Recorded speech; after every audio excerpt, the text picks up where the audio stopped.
నాలుగవ రాశి 8 ఆదాయం కర్కాటక రాశి. 8 ఆదాయం 2 మాత్రమే వ్యయం, 7 రాజపూజ్యం 3 అవమానము.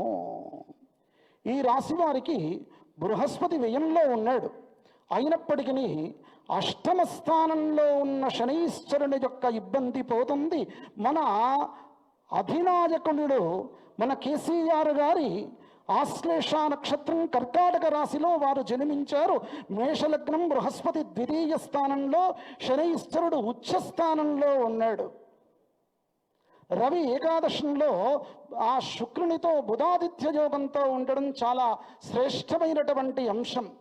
రామచంద్రుల వారికి ఏ విధంగానైతే జాతకంలో వివిధమైనటువంటి ఎక్కువ యోగాలు ఉన్నాయో, ఉచ్చస్తే గ్రహపంచకే అనేటువంటి స్థితి ఆ రామచంద్రుల జాతకానికి మన యొక్క కేసీఆర్ యొక్క జాతకంలో కూడా ఆ విధమైనటువంటి ఉచ్చస్థితి అయినటువంటి స్వస్థానపూరితమైనటువంటి గ్రహాల చేత ఈ సంవత్సరం చాలా సంపూర్ణమైనటువంటి ఆరోగ్యమే కాకుండా ఖచ్చితంగా ప్రజాపాలన ఆ యొక్క ఈ తెలంగాణ ప్రజలు ఏ విధమైనటువంటి ప్రజాపాలన కోరుకుంటూ ఉన్నారో మళ్ళీ కూడా తిరిగి ఆ యొక్క కేసీఆర్ గారు ఖచ్చితంగా ముఖ్యమంత్రిగా పట్టం పట్టడానికి అవకాశం ఉండేటువంటి సంవత్సరం ఇది.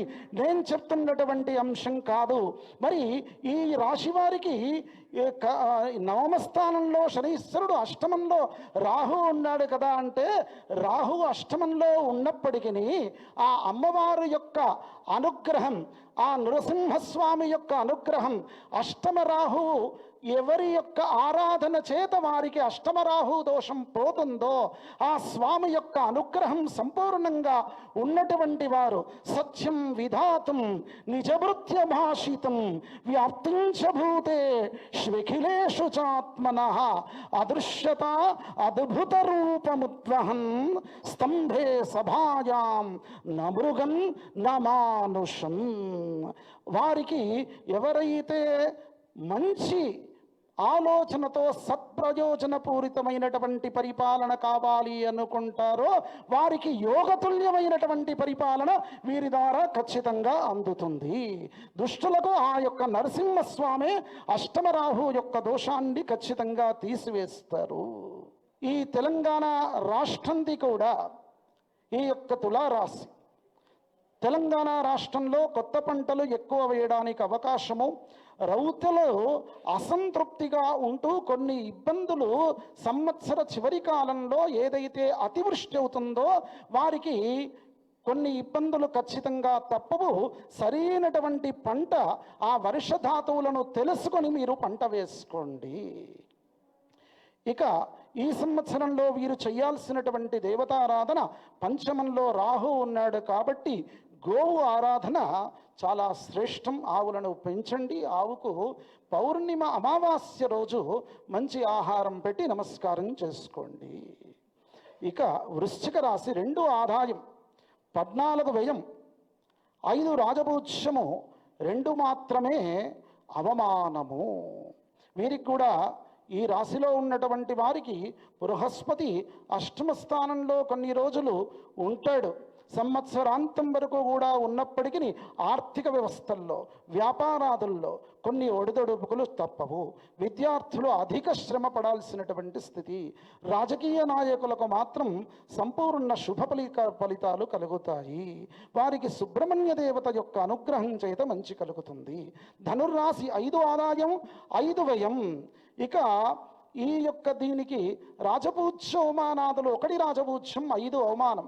మన యొక్క బీఆర్ఎస్ పార్టీది కూడా ధనుర్రాశే. మరి మీడియా రంగం మనను అప్రస్తుతి చేయడానికి, మనను ఆ విధమైనటువంటి ప్రచారం దుష్ప్రచారం చేయడానికి అవకాశం ఉండేటువంటి సంవత్సరం అని చెప్పాను. ఖచ్చితంగా మన యొక్క పార్టీలో ఉండేటువంటి నాయకులు చాలా జాగ్రత్త తీసుకోవడం, మీడియాతో మాట్లాడే ముందు జాగ్రత్త తీసుకోవడం చాలా మంచిది. ఇంకొక విషయం కూడా చెప్పాను. మరి ఆ బృహస్పతి సప్తమ స్థానంలో ఉన్న సందర్భంలో మనము ఖచ్చితంగా బల్లగుద్ది చెప్పేటువంటి స్థితి ఏమిటి అనంటే, ఒక వార్డు మెంబర్ నుంచి ఎమ్మెల్యే ఎంపీ స్థాయి వరకు కూడా ఏ యొక్క ఎన్నికలు కానీ వచ్చేటువంటిది ఈ యొక్క బీఆర్ఎస్ పార్టీయే ఈ సంవత్సరంలో. కానీ రాజులు ఎన్నికలు పెట్టడానికి ఇబ్బంది పడేటువంటి స్థితులు ఉంటాయి. వారి రాజ్యాధికారమే కాపాడుకోనేటువంటి స్థితి. కోర్టులు ముందుకు వచ్చేసి వారికి మొట్టికాయలు వేస్తేనే ఎన్నికలు పెట్టేటువంటి స్థితి అవుతుంది. కనుక ఎన్నికలు వీలైనంత వరకు ఎక్కువ వాయిదా పడడానికి అవకాశం ఉండేటువంటి స్థితి ఉన్నది. ఎందుకంటే శనికి కూడా కొన్ని ఆధిపత్యాలు అనేటువంటి వచ్చాయి కాబట్టి, శని మందుడు కాబట్టి. ఇక ఈ రాశివారు చేయాల్సినటువంటి దేవతారాధన, రుద్రునికి ఆరాధన చేసుకోవడం మంచిది. శివునికి. మకర రాశి 10వ రాశి 8 ఆదాయం 14 వ్యయం 4 రాజపూజ్యం 5 అవమానం. వీరు చాలా జాగ్రత్తగా ఉండాల్సినటువంటి స్థితి రాశుల్లో వీరు కూడా ఒకరు. ఎందుకంటే షష్ఠమ స్థానంలో బృహస్పతి షష్ఠ స్థానంలోకి వెళ్తారు. తృతీయంలో శనైశ్వరుడు ఉండి ఒక మంచి ఏమిటంటే ఆరోగ్యం చాలా మంచి అవుతుంది. చాలా రోజుల నుండి బాధపడేటువంటి వారు ఉన్నారు, కుటుంబంలో చాలా జాగ్రత్తగా ఉండాలి. ద్వితీయంలో రాహు ఉన్నారు కాబట్టి వీరు కూడా రావి చెట్టుతో కూడుకున్నటువంటి ఆంజనేయ స్వామి యొక్క ఆరాధన వీరికి మంచి ఉపాయాన్ని ఇస్తుంది, ఉపకరిస్తుంది.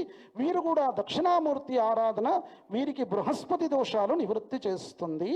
ఇక కుంభరాశి 8 ఆదాయం, వీరు కూడా 14 వ్యయం 7 రాజపూజ్యము 5 అవమానము. వీరికి ఈ యొక్క ఏళ్నాటి శని 5 సంవత్సరాలు పోయి చివరిగా 2.5 సంవత్సరాలు నిన్న 29వ తారీఖు రోజున శనీశ్వరుడు ఎప్పుడైతే మారాడో అప్పుడు వారికి ఆ విధంగా వీరికి కొంత సౌఖ్యాలు ఏర్పడడానికి అవకాశము.